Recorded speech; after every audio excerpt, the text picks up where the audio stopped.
আমি ক্লাসে যাব। কেন আমাদের সাথে একটু আড্ডা দেওয়া যায় না?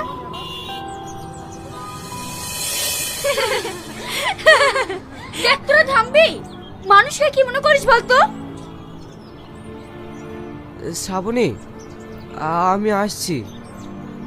শাহিন, কালকে নোটটা একটু দেবে?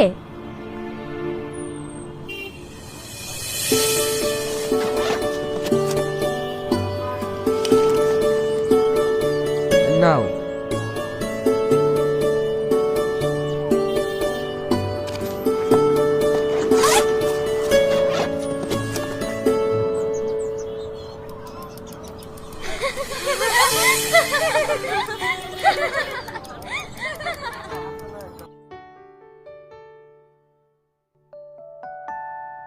শাহজাহান মমতাজকে ভালোবেসে কিছু না দিতে পারলেও তৈরি করেছে এক ভালোবাসার তাজমহল।